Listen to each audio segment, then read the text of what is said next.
Hello and welcome to the third episode of History Bubble Australia. Last episode, the first Australian fleet with about 700 convicts and about 100 marines and officers had arrived in Botany Bay under the command of Governor Arthur Phillipps. Australia was supposed to become a penal colony to where the British could throw unwanted prisoners. They had landed close to a semi-large cove called Sydney Cove after the man who had sent them there, and had hoped that the river would create fertile soil around it. At first, the convicts needed to stay on the ships so the marines and officers could explore and prepare the land and prevent conflict with the native Aborigines. Phillipps had put strict orders for the men to not harm the Aborigines, who soon gathered enough courage to approach the intruders and were given gifts such as mirrors and British food, which amazed them. But soon the convicts were released from the ships. At first, only the female convicts, which resulted in much sex and rape by the marines, so marines were now to be punished if seen entering the women's tents.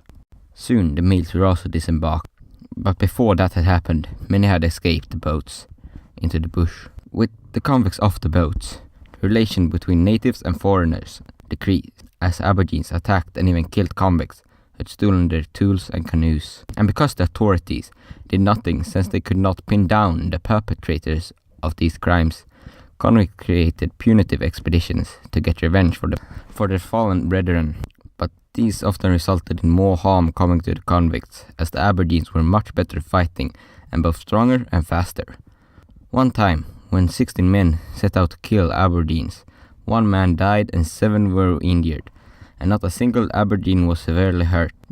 The ones who returned unharmed were even punished for their crime with 150 lashes, something that was not upheld by later governors. This and much more made it so the Aborigines had much more rights under Phillipps than they would have for the following 150 years.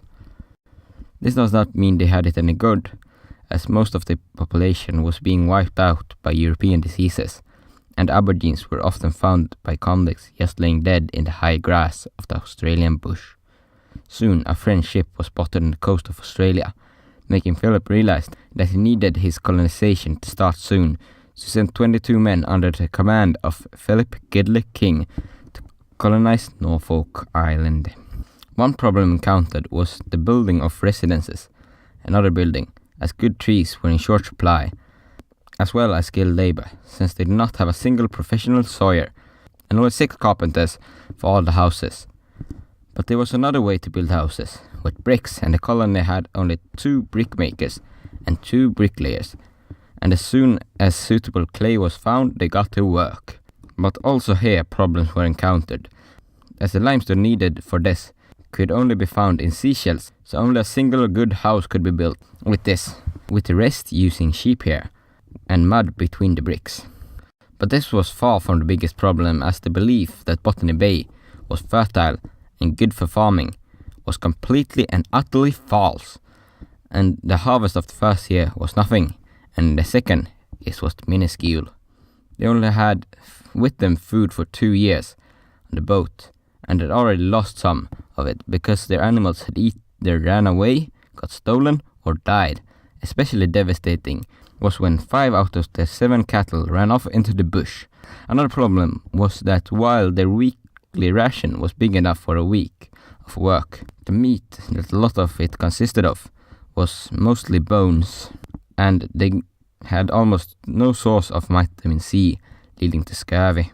The convicts sent to work in the field were for the most part also a disappointment, as only around a third of people could work, as some were old or too sick, but most were just uneducated and too ignorant to be able to do the work required of them.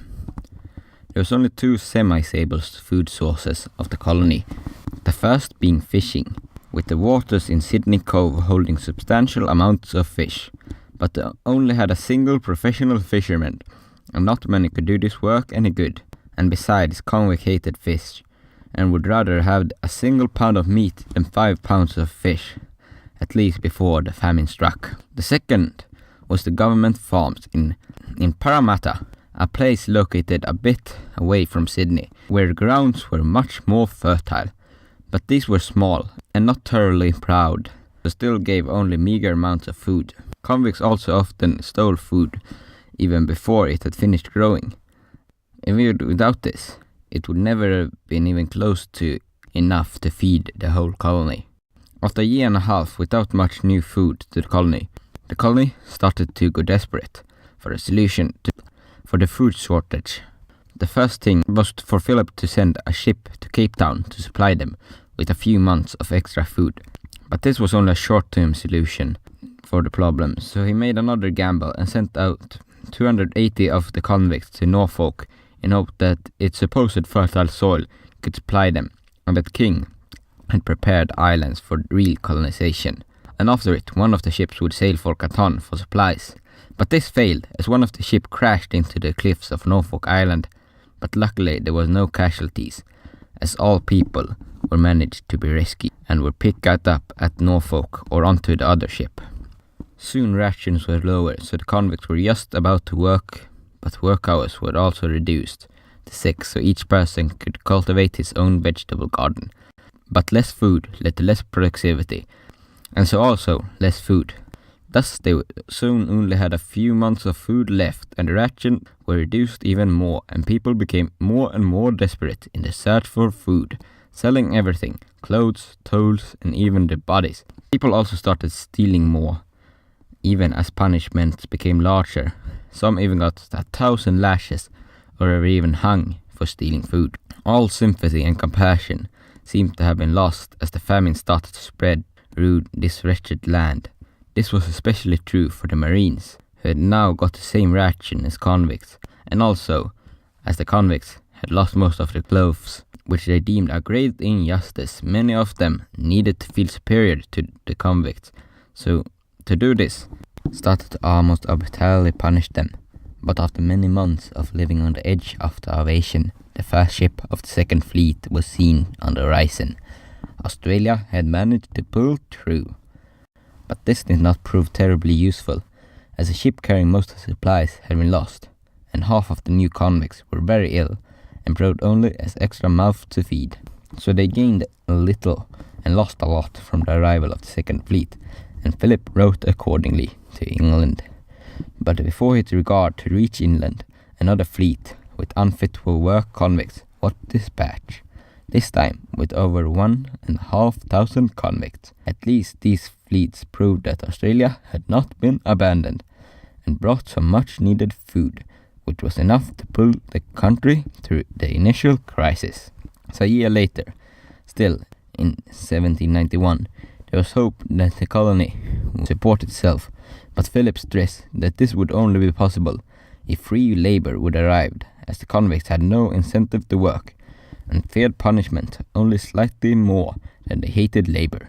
But only 20 free settlers would migrate before the turn of the century, so he planned to instead make some of the hard-working and deserving convicts free so they could start their own farms and get free of the government rations, and maybe even sell their surplus to the government. The first to accomplish this was a man named Richard Fillmore, who by early 1991 could support himself and 2 convicts.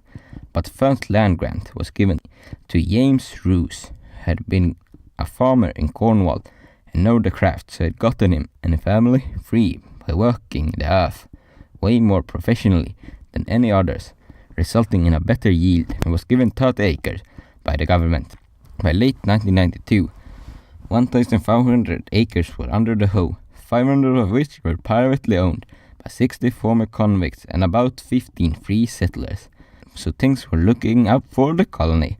It was also at this time Arthur Phillip left the colony to go back to England, and with his departure we leave Australia for this episode, and I hope to see you next time to see the continuation of early Australia.